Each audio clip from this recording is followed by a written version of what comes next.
Hello learners, myself Neeti Rajendra Patel from KJ Somaya Polytechnic.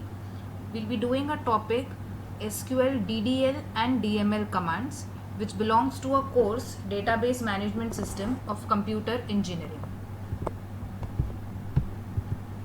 So the learning outcomes are, after this video the learners will be able to define SQL, DDL and DML. The learners will be able to state different commands of DDL and DML, and also they will be able to use these commands of DDL and DML into any of the SQL softwares. So let us begin. What is SQL?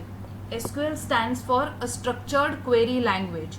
It is a computer language which is used for storing, retrieving and manipulating the data which is stored in a relational database. Now what is relational database? It is a database where the data is stored in a form of a tables, and yes, the table contains rows and columns. So these tables are generally used for storing, retrieving and manipulating the data. So to perform these operations onto the database, we have two SQL functions categories. The first category is data definition language called as DDL, and second category is data manipulation language called as DML. Let us look into both one by one. We first start with introduction to DML. DML stands for data manipulation language. This language is used to store, modify, retrieve, delete and update the database. So to perform all these operations on a table inside a database, we make use of certain SQL statements, and those statements are select, insert, update and delete. So the DML commands are insert command. Now what is a function of insert command? It is used to insert a new data in a table.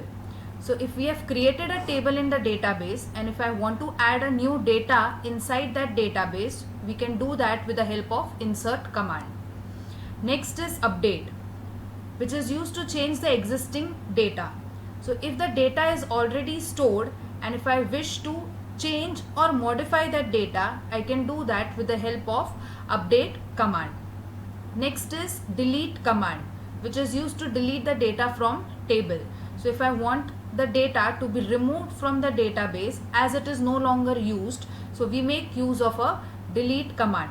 And to observe the output of all the three commands, that is insert, update and delete, we make use of a select statement. So the select statement or a select command is used to select the records from the table, as well as it is used to observe the output of insert, update and delete.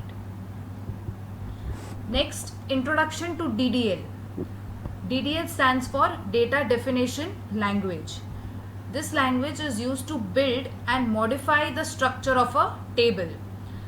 So to perform the modification on the structure of a table inside the database, we make use of certain SQL statements.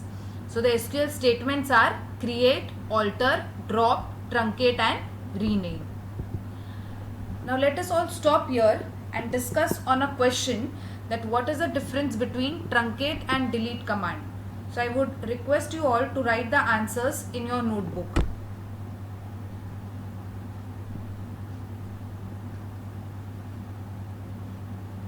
Well,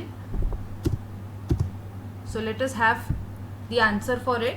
So the difference between the truncate and delete command is, a delete command is used to specify the tuple that you want to delete, whereas the truncate command is used to remove the entire data from the relation.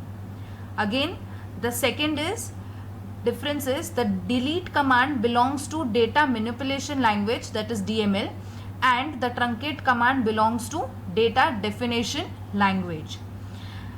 One more difference is that the delete command eliminates the data one by one, whereas the truncate command deletes the entire page from the database. So let us look into DDL commands. The first is create command. The create command is used to create a new table in the database. So if you have created a database and if you wish to add new tables into it, so you can do that by making use of a create command. Second is alter command. The function of alter command is to add a new column in that table. As I said that the table is a combination of rows and columns. So if you want to add any new columns in the table, you can do that by making use of alter command. Next is the drop command, which is used to remove the table from the database. So if you do not want the existence of a table inside the database, you can remove that existence by making use of a drop command. Next is the truncate command, which is used to delete the data from table including the spaces, which means if I want to remove the data from the table along with its white spaces, I can do that by making use of a truncate command, and we have just seen the difference between delete and truncate. The last is rename command. The rename command is used to change the name of a table. So if I want to change the name and give it a new name to the table, I can do that by making use of a rename command. So with this, we have studied the two different languages of SQL, the DDL language and the DML language. DDL stands for data definition, which is used to define the structure of a table by using the commands like create, alter, drop, truncate and rename. Whereas the DML language, that is data manipulation language, allows you to add, remove and update certain contents inside the table by making use of insert, update, delete and select command. Thank you and happy learning.